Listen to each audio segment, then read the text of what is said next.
In this video, I'm going to cover how to use Illustrator for basic schematic illustration and drawing. I'm also going to just generally introduce the Illustrator interface and its components, as well as cover some keyboard shortcuts that might be useful to you when you first start using the program.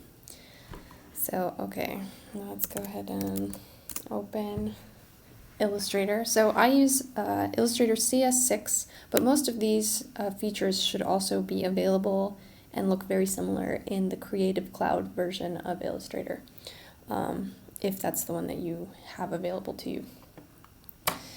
All right, let's create a document. So we're going to go to File, New. Let's call it Schematics. And I'm going to set my units to inches. I like inches better because you can get a better sense of where your objects might be on a page relative to, for instance, margins or things like that. And set the color profile to CMYK, which is the best color profile for working towards publication quality figures that are going to be in print. If you know that your publication is online only, it might be better to use RGB, or you could get away with using RGB, but if somebody wants to print out your figures, they might not look particularly good, so I would stick with CMYK for color profiles. All right, great. So here is our basic interface layout. I like first to make sure that this right-hand set of tools is basically this set called Essentials. So there's various different types of tools depending on what you want to do, but Essentials kind of covers all the basic things you're going to need for doing some sort of general figure making. So I would leave it in Essentials, and I think in Creative Cloud it's called Essentials Classic, so that's worth noting if you're using CC. All right, great. So we have our blank page here. I'm going to go under View and set Video Rulers on, which gives you sort of like the inch markers along the edges of your page, so that again you can kind of get a sense of where your objects are going to fall relative to the margins of the page or things like that. For now, let's not worry about things falling within the margins. We'll just play around in the space here. Okay, so for schematic illustration, typically what you will want to do is sort of freehand draw objects. And your best friend for doing that is this object here called the pen tool. The pen tool is a way, it lets you create sort of segmented lines that have these anchor points, and you can create them in any shape that you want, but its default behavior is to, if you click to add a point, so one of these anchor points, and then you click again, it'll create these sort of angled straight lines for an object. So let's create a closed object here. So when I hover over my original point to create the next line, you'll see this circle appear underneath the pen. That means it's going to close the object. So this is now a circular or a closed loop object. All right, so pen tool is accessible with the key P on your keyboard. And going back to the mouse tool can be quickly selected by hitting V on your keyboard. So let's go back to this. So now here's our object. You can see it's just a bunch of lines and angles. And depending on what you want, that might be okay. Sometimes you need things with angles. You can make sort of straight edge lines with the pen tool if you hold down Shift as you're clicking. So let's set our first anchor. If I hit Shift, which I'm doing now, and I click, it'll create a straight line, or it'll create a line sort of at either a 90-degree, 45-degree, or 0 angle away from where I'm clicking. So if I was to click over here while I'm hitting shift, I'm still hitting shift, and I'm going to click, it'll create this line at sort of a 45-degree angle away from straight. I'm still hitting shift. If I click down, it'll be straight away from here. You get the idea.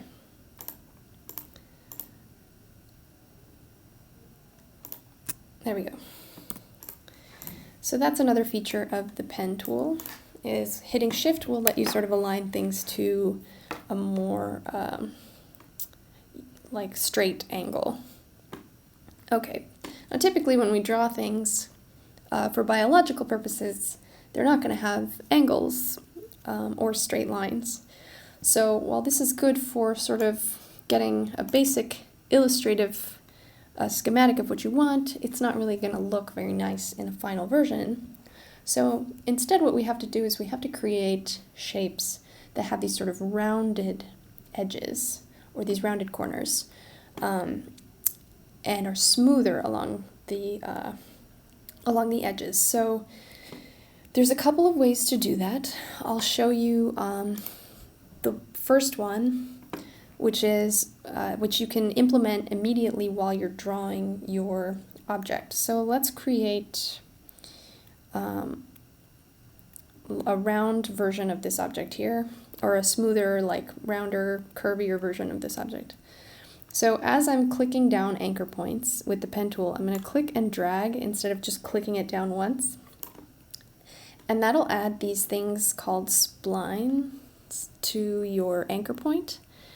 So a spline allows you to sort of define a curve for that anchor point. So as I'm creating this anchor point and extending the splines out, you can see that the curve extends depending on how long the splines are. So I'm just finishing up adding the last one here. And now we have our more sort of curved object instead. So here you can see I may have overextended one of the curves, because you can see this sort of kink in this curve. So what I'm going to do is I've chosen the direct selection tool with the A key on the keyboard, and it lets me highlight individual points on a path or a line that I've drawn. So you can see the individual anchor points here. They're these little squares. So you can go around and click on individual ones using this direct selection tool. So when I click on it, I can see its associated splines. And it looks like maybe in this case, the one for this point is a little too long. So I'm going to shorten just this side of it. And now it smooths out this kink. Now I can do it for this side as well, just to get it a little bit smoother. There. Great. So now the kink is gone. Perfect. So that's one way to create a sort of smoother pen object. The other way is to take an object for which we've drawn these sort of angled straight lines using the pen tool, and actually just convert these points from being angled to being splined curved points. So the way to do that is under the pen tool, if you click and hold pen tool, there's this option at the bottom called Convert Anchor Point Tool, which also you can select using Shift-C on the keyboard. And when you click on individual points in your path, now if you click and drag, you can actually add splines to that point. So I'm going to click and drag here. Let's click and drag on this one. You can see the positioning of the anchor point doesn't change, so it's still in the same place. What's changing is the curvature of the lines that extend out on either side of it. So I'm just converting each of these points here. There we go. So now all of our points have associated curvatures through these splines that we've added with this Convert Anchor Point tool. Perfect. So now we have a smoother version of the curve we had originally made. So that's another way that you can make sort of smoother drawn objects. A third way, actually, if you're a little more confident in your drawing abilities, is to just freehand draw a curved path using pencil tool. So I'm going to do my best to sort of approximate this shape up here. Let's see, it has like sort of this straight part, and then it kind of curves down like this, and then it sort of does that, and then we go up here, and it does this. Now the pencil tool, so yeah, this pencil tool actually does not really let you close objects or close path objects. So what you want to do is using direct selection, which lets you select individual points in the path. You can shift to select, if you shift and click, you can select more than one point. So you see here I've selected these three, which are highlighted when they're this solid blue color. So I've selected these two guys, and there's an option for connecting these 2 points, which will close the object for us. And that tool was found up here. So now we've created a closed object that has curves. There we go. And we did it using a sort of freehand drawing method through the pencil tool. So if we were to click on these individual points here, you would see that they each have a sort of associated curve, which Illustrator did by approximating the curvature that we made using our freehand draw. So it kind of just creates a representation like this. So if you're confident in your abilities to sort of freehand draw your objects, this is a perfectly useful way of creating these sort of like smoothed, curved lines. All right, great. So this is all well and good, but of course we usually want to make objects that have some biological meaning. So let's, just for fun, let's try making a little, why don't we try making like a mitochondrion? Something to represent like a three-dimensional mitochondrial shape. Okay, so first I'm going to show you how I would do this. So I would make a pen drawing of what is sort of like the classic tubular shaped mitochondrion. It's got some irregularity in its shape, but in general it's this kind of smoothed curve, just like that.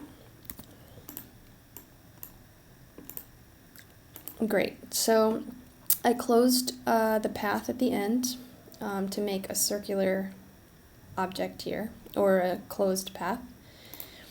Now this object has a couple of attributes. It has a line thickness, which is this black line that you see, and it has a fill. Now in this case actually, the fill is empty of this shape, and you can tell that because the sort of fill indicator here has this red line through it, which means it doesn't have any color. It's basically transparent. So if I wanted to fill this object and give it some color, I would select the fill. So you can either select the stroke attribute of this object or the fill attribute. And with the fill attribute selected, I'm going to just kind of click on some colors in this spectrum here and choose one that I think is most mitochondrial to me. So I'm going to go with this sort of orange-ish color.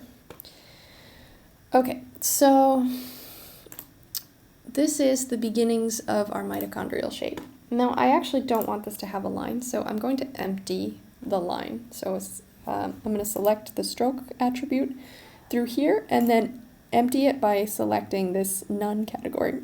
So now it's a transparent line, basically. All right, great.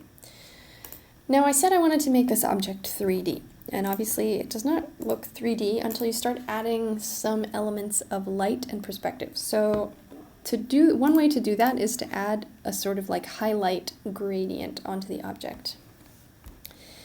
Now our object already has a fill to it, but I want to layer on top of this fill color a gradient, which will give it a sort of like illuminated appearance. So what I'm going to do is I'm going to go down here to this appearance box, and I'm going to select the fill attribute of the object.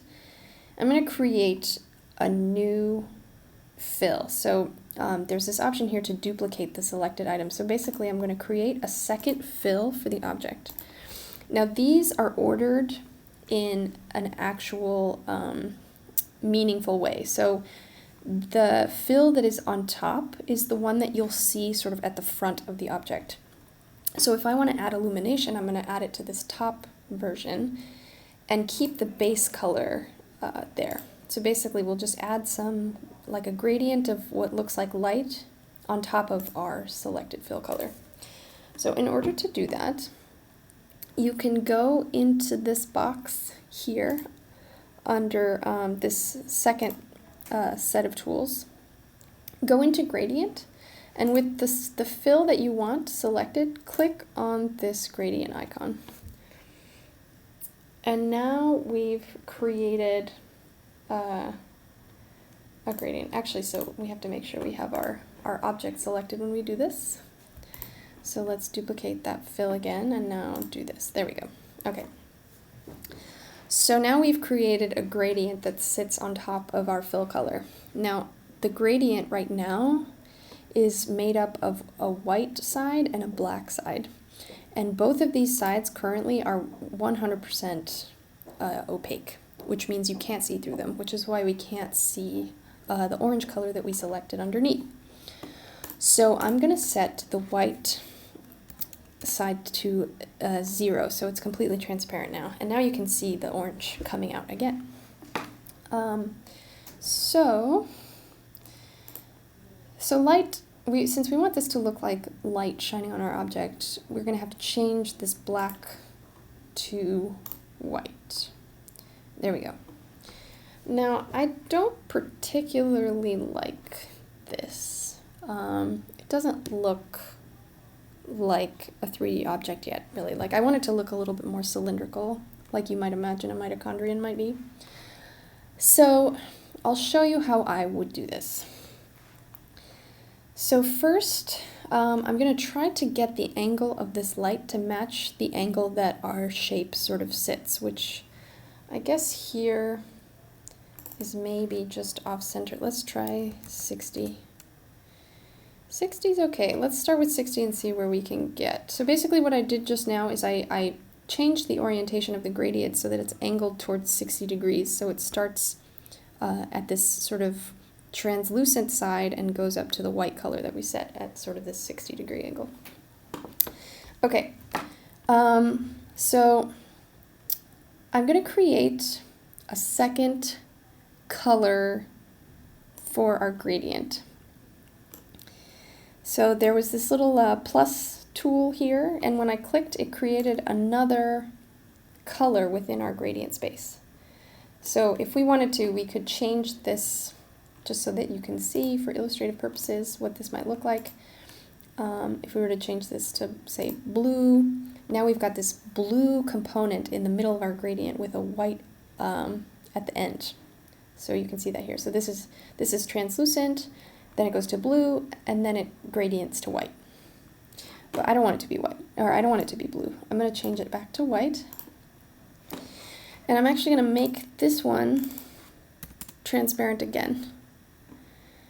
Okay, great. So now you can start seeing what looks like a streak of light across our object. And depending on how this is oriented, there we go. I changed it to 70 degrees so it looks a little more like it runs sort of along the edge of along the angle of our object. So yeah, now we have this like sort of streak of white, which depending on how you would illuminate an object might start looking a little bit like a 3D object.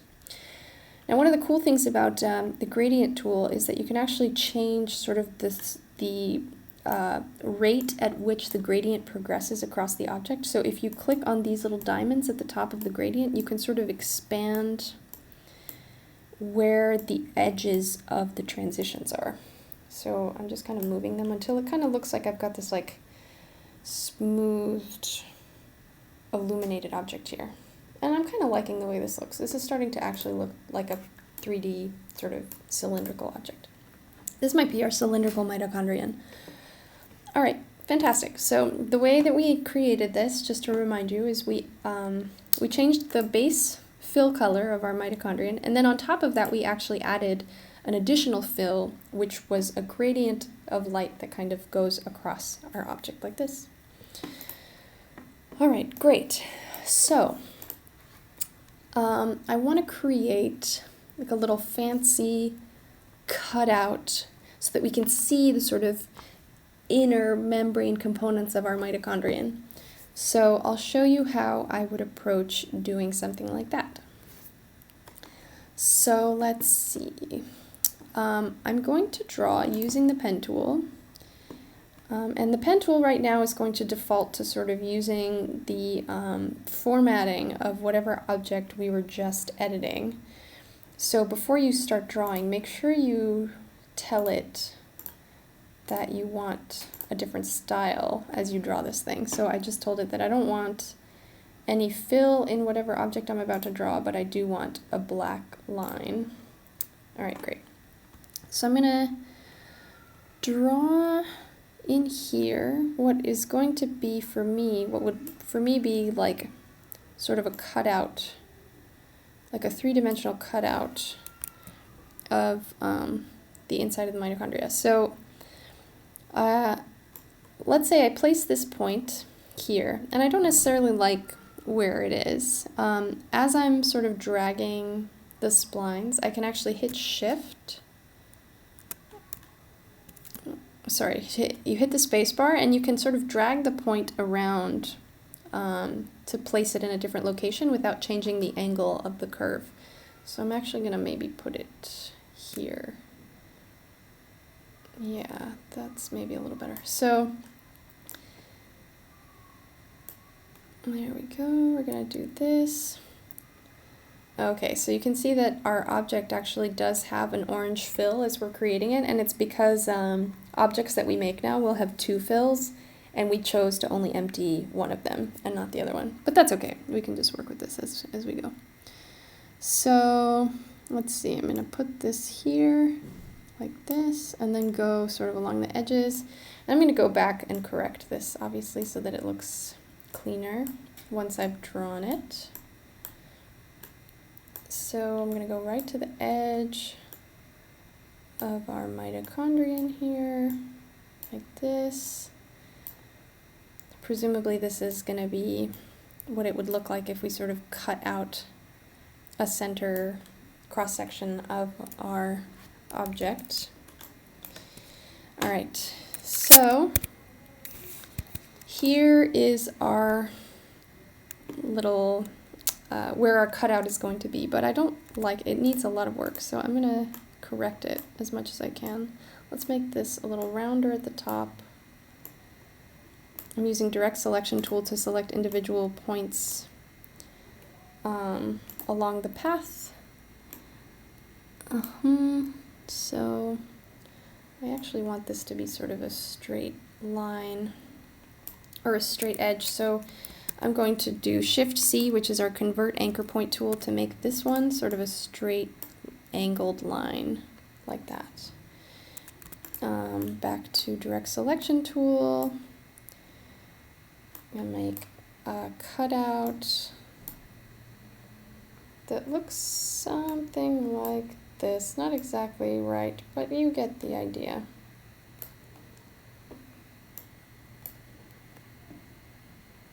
Okay, yeah, we can work with this. We can work with this. Let me move this closer to the edge over here as well. All right, perfect.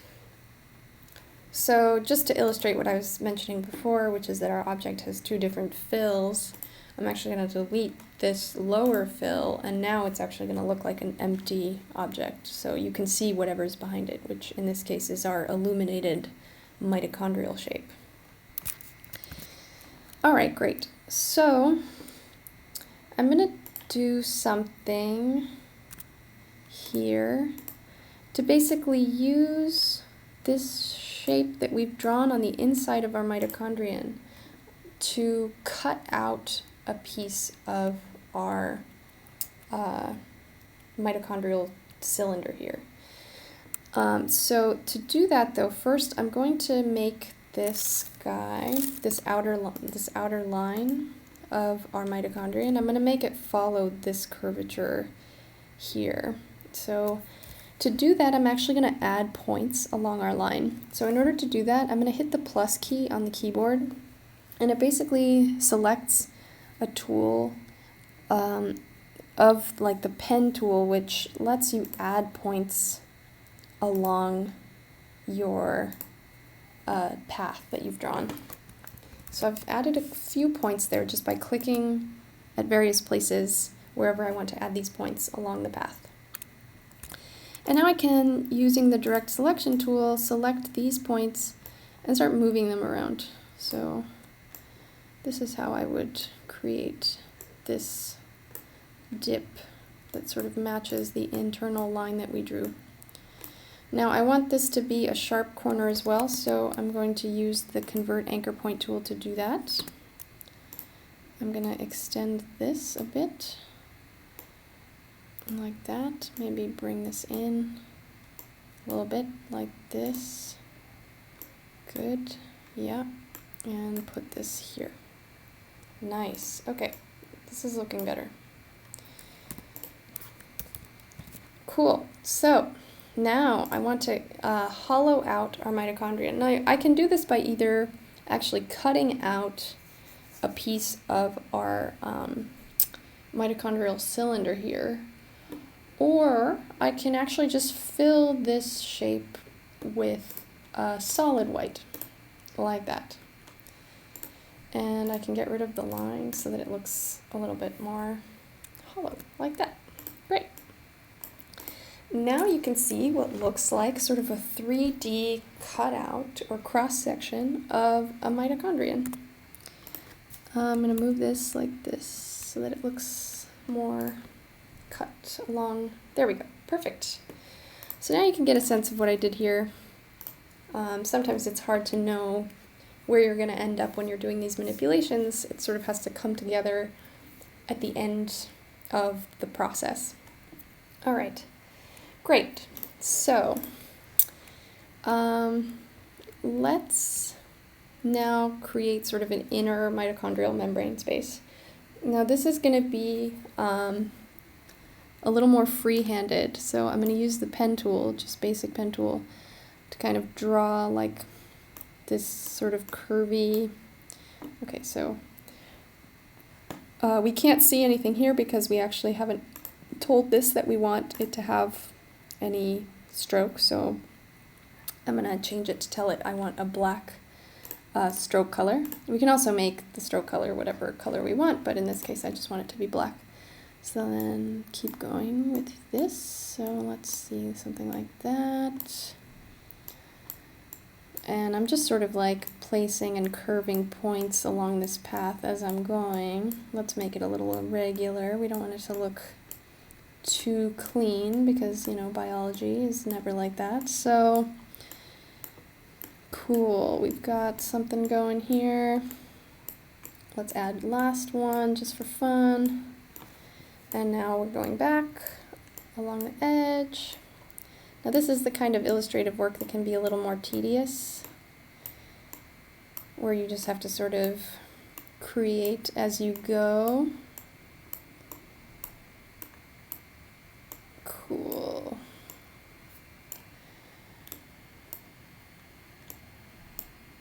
Awesome. So, and then we'll finish it off. We'll make it like look like it's sort of going up along this edge that we created. And we'll close it. Beautiful.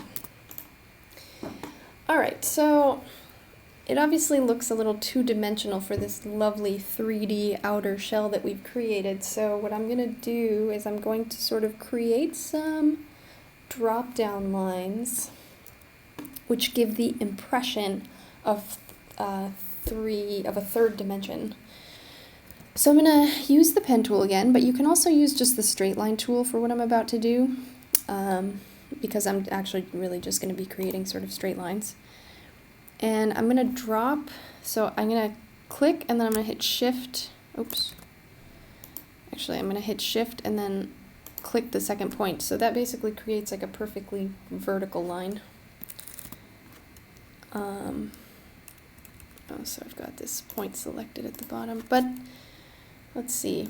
Depending on how our object is oriented, a perfectly straight line might not look right. So we might actually want to make it at a slight angle, like that, to give the impression that it's sort of going in the same orientation as the mitochondrial shape that we drew. So let's draw this over here as well. So I really am just like over and over again selecting the pen tool. So I'm alternating between direct selection, which finishes our line path, and pen tool, which creates a new path, like this, to create what looks like these folds in a deep membrane structure, just like this. So it's not perfect, but you get the idea. Like the whole point of this is to kind of give you a sense of how this might go. So this last one, let's make it curved, because let's pretend like we know that the inner membrane structure is going to be curved down and into the mitochondrial shape. This is a little too far to the edge, so using direct selection, I'm moving just this one point out like that. Again, it's not perfect, but you get the idea. And now for the opposite side, I think what we want to do is add these lines on the other edge here, like this.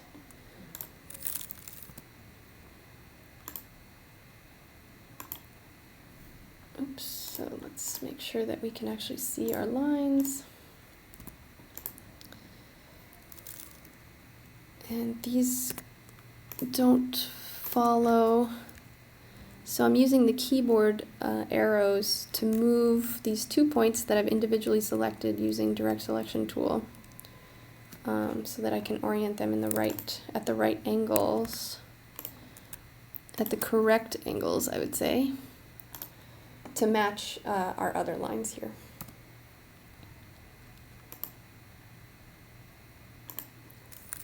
Okay, so yeah, these lines, we want to make sure that they're sort of aligned to the edges of this object. Let's put this here, like that. A couple more.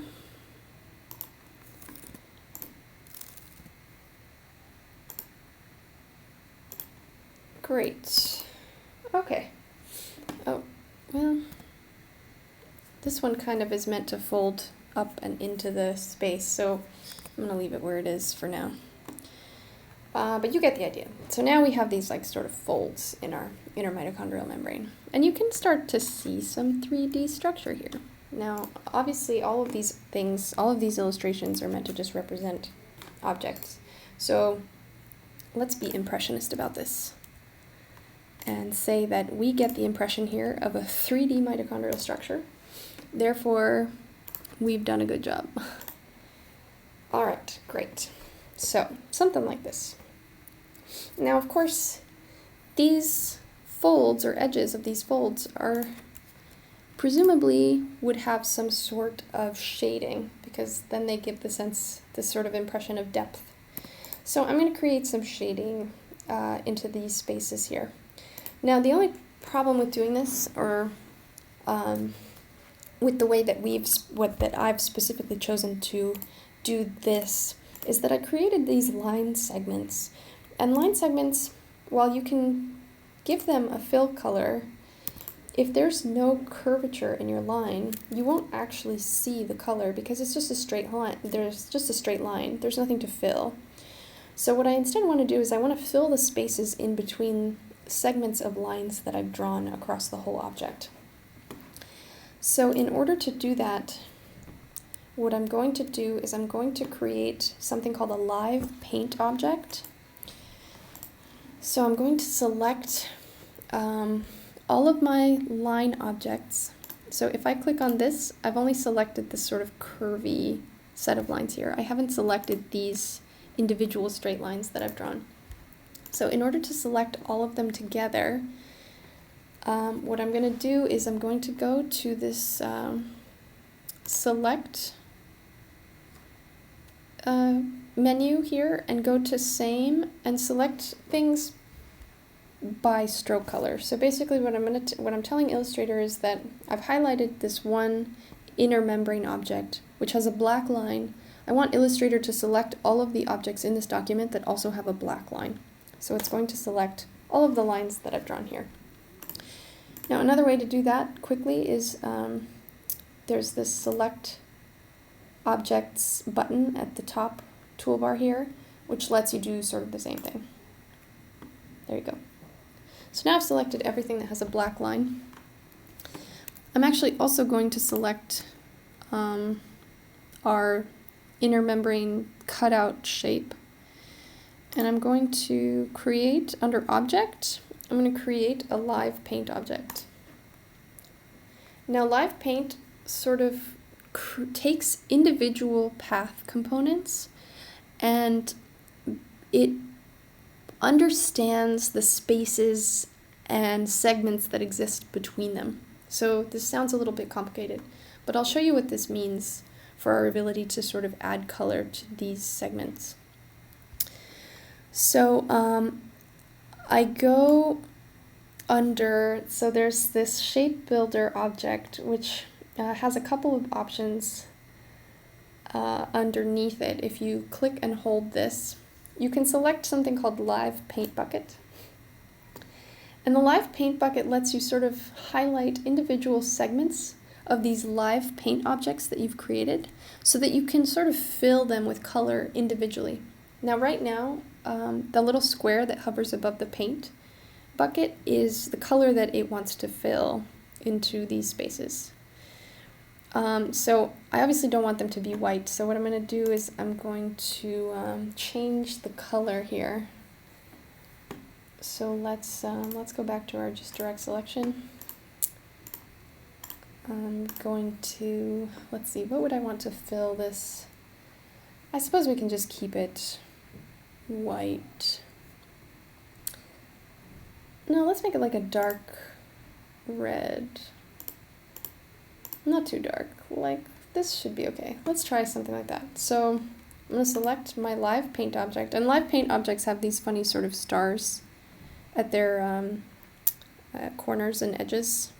So that's how you know that it's sort of like a group of different path objects in there. I'm going to select the live paint bucket tool again. Oh, let's choose our sort of pink-ish color. Yeah, let's try something like this first. Maybe make it redder. Yeah, okay, maybe something like this. Okay, so I'm going to put this color into each of these little spaces I created. Just like that. Great. So now we've got sort of this illusion of color depth, let's say. So I want then the rest of the inner membrane to be sort of a lighter version of this color. So let's choose like a very, very light, sort of pink-ish color. Okay, let's try something like that. I don't like that. It's too light, so let's try it even lighter.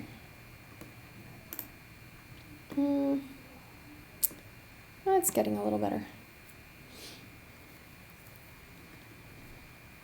Okay, that's fine. So let's do, now we're going to create our sort of, the rest of the depth, of this object we can sort of set along this path, but I think for that I would want to like segment these parts a little bit better. So yeah, because I haven't segmented this object all the way, what I'm going to do instead is I'm going to choose a gray color to highlight the shadowing, like this. And we'll keep it like this for now. Okay, so here we go. Now we're starting to get a sense of some 3D-esque shape to our mitochondrion. Now, using similar kinds of tools and elements, you can do more to add depth to this object. So let's see. I just double-clicked into my live paint object to select the individual components of this object. It's just so that I can add sort of a black line to the inside of this guy. So now you can sort of see the cutout a little bit better. We can obviously change the color of this line. It doesn't have to be black. Let's make it like a dark orange. So we'll go back to our CMYK spectrum. We'll make it sort of a dark orange color, which will be more similar to the color we've sort of chosen for our mitochondrial shape. We can make it thicker as well. So let's double click again, select it, and let's increase the weight of this line. And you can see this sort of adds some color to this.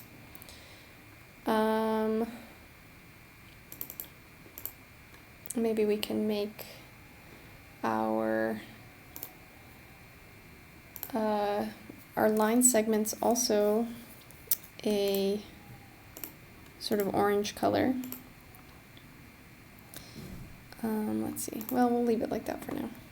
I'm not sure how to select individual line segments by stroke color in the live paint object, because I think it creates sort of this like grouped uniform object here. But you get the idea. Let's try doing it like this. Oops. Maybe like that. Yeah, something like this. Okay. So there we go. It's not great, but it's nice. It's giving us the idea of sort of this 3D structure. And you can get a sense of like the sorts of tools that will let you do or create these nice schematic elements.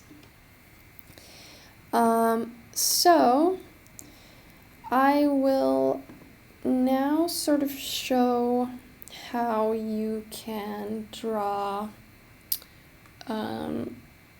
some more maybe simple objects that you might want to draw if you were making just even more basic schematics than this, just like to illustrate the binding of,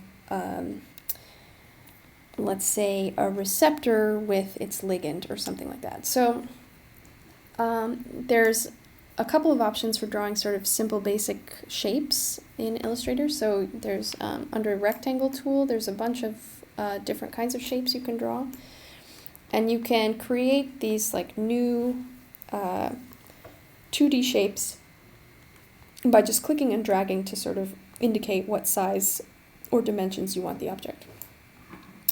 So there's a circle. Now if you do the same thing but you click shift and you hold shift, it'll create a similar radius across the entire circle here. So, or if you do it for the rectangle object, it'll create a square object, for instance. It'll keep the vertical and horizontal dimensions the same. So let's create a little circle here. And let's fill it, let's give it some, let's make it blue on the inside, and let's, I guess, add maybe a black line to the outside, something like that. So it's a pretty simple object. Now let's pretend like this little circle is meant to represent a receptor or a protein that binds a particular kind of ligand. And we want to create sort of this like cutout shape that would indicate where our ligand might sit inside of the peptide. So I'm going to cut out a segment of our circle here, and use that segment as the ligand component. So there is an option under Eraser Tool called Knife, which lets you sort of make these drawn cutouts of objects and release them as their own objects. So that's what I'm going to do. I'm going to draw this like line here. I'm going to hold it there, and it knows I want to turn away. And now I've basically created another object that was cut out from our original object. Now this is now potentially going to be our ligand, and we can color this a different color if we want to. And it's now it's meant to fit exactly where we cut it out from. So basically it's a nice way of doing these sort of like receptor-ligand combo schematics. So that's one thing you could potentially be doing. Another thing that people like to do is draw these sort of like arrowed schematic diagrams. So Illustrator doesn't really have a way of drawing like solid block arrows. So I've sort of started drawing those myself. So let me show you how I would do that. So using the pen tool, click my first anchor. I don't create any splines because I want this to be a block arrow with sort of these with like sharp corners. So I'm going to hit the Shift key, which makes a flat line here. I'm going to hit Shift again. I'm basically just creating these like nice angled lines. I'm holding Shift the entire time I'm doing this. There we go. So there's a block arrow. Now obviously I can select this here and move it around like that, and select these points together using direct selection and move them around like that, and now I've created a more sort of even looking, there we go, like that. So this is one way to do this. Now this line in the back is not straight because when I placed this last point, I placed it apparently a little further out. Let's say that I had made it like this.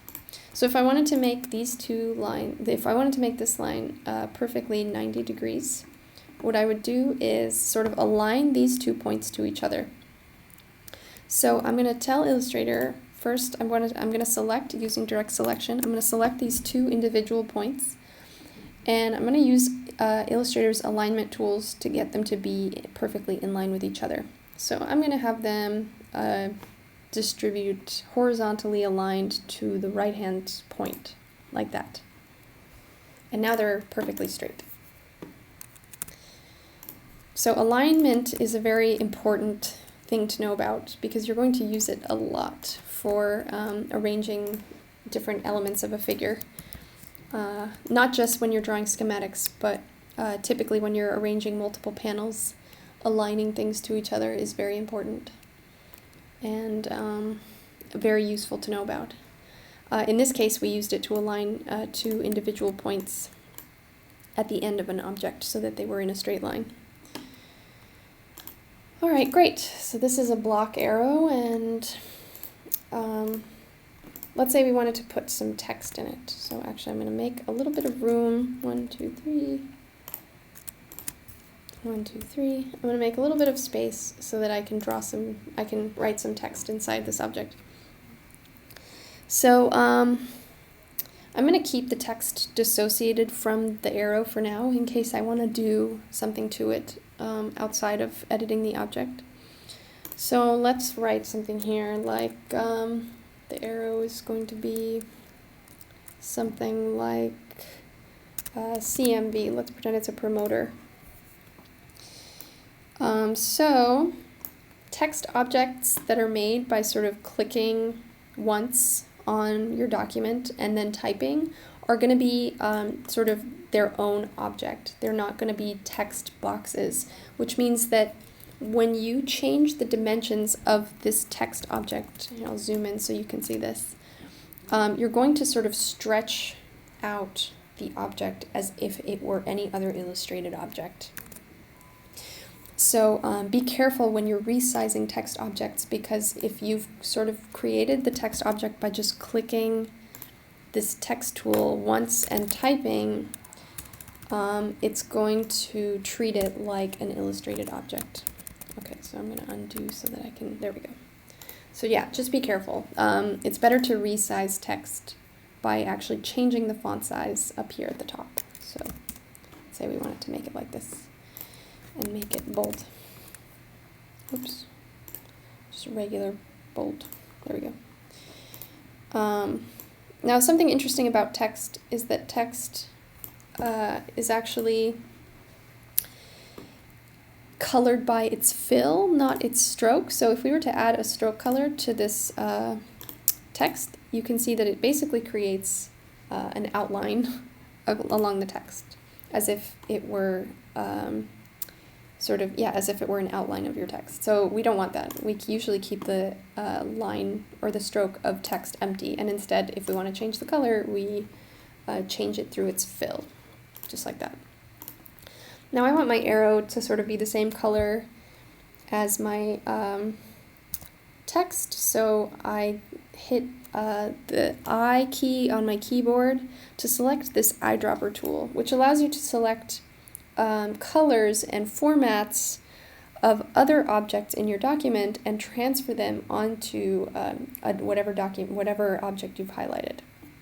So right now I have my arrow highlighted, and I'm going to eyedropper tool to this text. Now because, again, the text has a fill color but no stroke color, now our arrow has the same attributes. So now we can't see our text in here. What I'm going to do is I'm going to swap, for our arrow, I'm going to swap the color to be from fill to stroke by hitting this swap fill and stroke button. So now our arrow has a stroke but no fill, just like I wanted. I'm going to increase the thickness a little bit so you can see it a little better. And now we've got this block arrow with some text inside of it. Right. Well, you get the idea for transferring these formats. So let's say we've created a schematic illustration that we like, just for, again, for illustrative purposes. Actually, here, I'll move this out of the way rather than get rid of it completely. I'm going to sort of create these highlighted and labeled structures here. So let's make some more text objects. Let's call, now this is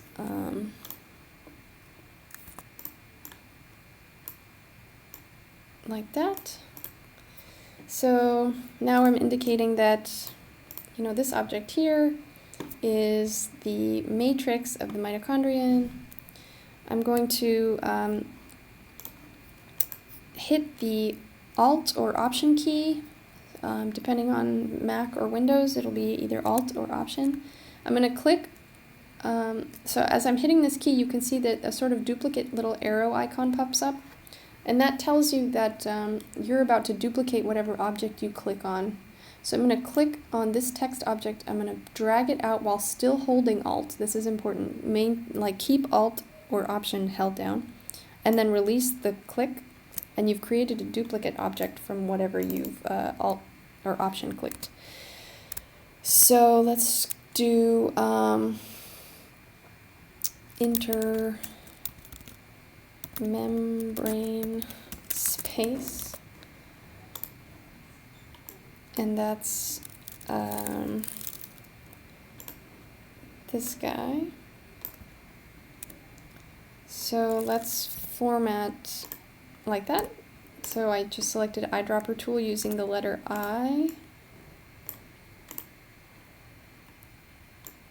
I'm gonna Option click this text again to create a new one. I'm gonna say outer membrane. Let's create this line. So this guy is our outer membrane. Let's format again to this, like that.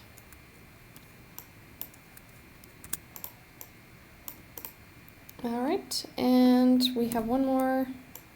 Oops. So make sure you hit Option when you're doing this, and we'll call it the inner membrane. And we will drag it to here. And again, format it like that. Okay, something like this, yeah? So let's make sure we label that this is also mitochondrian.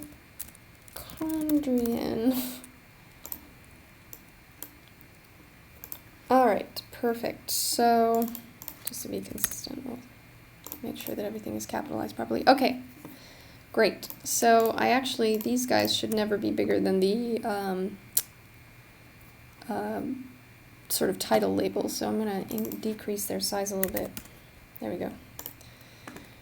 And you can change text properties such as justification and spacing through these paragraph and character tools. So there's all kinds of settings for the kerning between the characters and the spacing between the lines. You can superscript and subscript in here. And in paragraph, you can change text alignment or justification, and you can change indentation, etc., etc. So yeah, we have our little labeled mitochondrian object here. So I'm going to now make a sort of figure legend object. Now, it's possible anyone who's used this before, who's tried to do this, has probably run into the problem of if you lay down some text like this by just clicking down a text object and you start writing. So let's just do this for illustrative purposes. Blah, blah, blah, blah. It will go on forever until you hit the enter key. So enter will introduce a new line, and then you can sort of keep writing this way.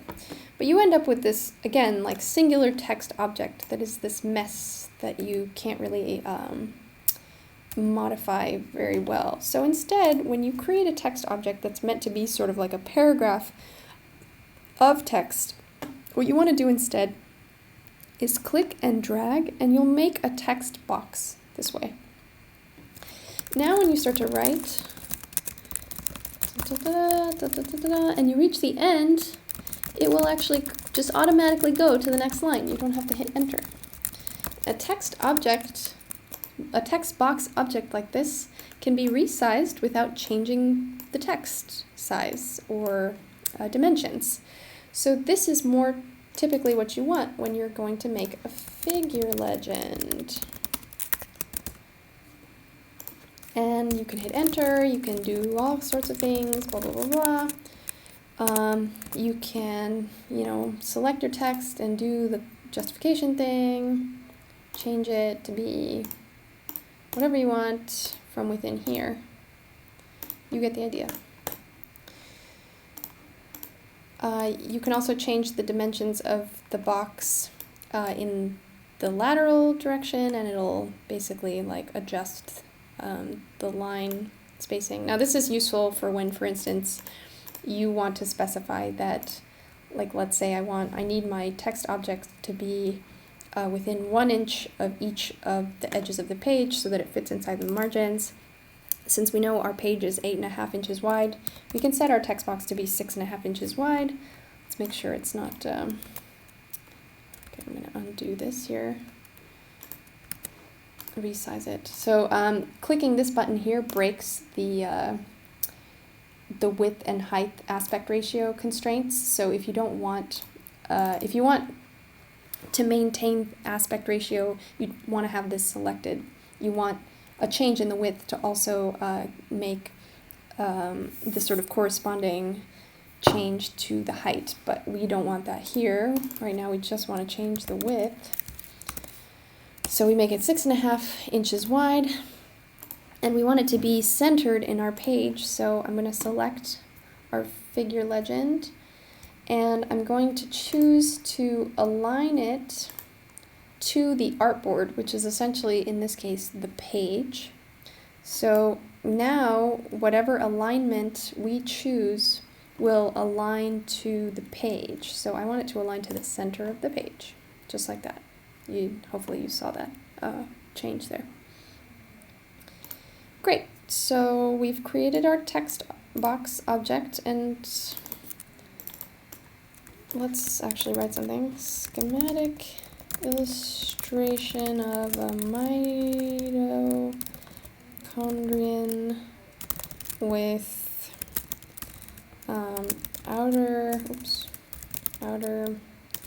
membrane, inner membrane, intermembrane space, and matrix. Okay, something like this. Yeah, so this probably shouldn't be bold. Let's make it regular size. All right, cool. Now this is an example of a schematic illustration. So let's maybe underline it. There we go. Cool. Great. So we have our object here. It's nice and, cartoony, and it does maybe a okay job of illustrating a point. Hopefully when you make yours, it will have more purpose behind it. But hopefully this shows you some of the basic tools that are available to you to create little schematic drawings in Illustrator. It's not that difficult once you get a sense of the kinds of tools that are available to you. And I have to say that, after using Illustrator for however many thousands of years, I am still sort of learning about all these new features that let me do, all these bizarre manipulations to objects that you draw. So don't be afraid to sort of, once you've got the basics down, sort of start going into the more nitty-gritty aspects of, path manipulation and object manipulation and filling and textures and all these things. It can really give your illustrations a big sort of boost in quality, and for whatever purposes you're using it, could be worth it. So think about it.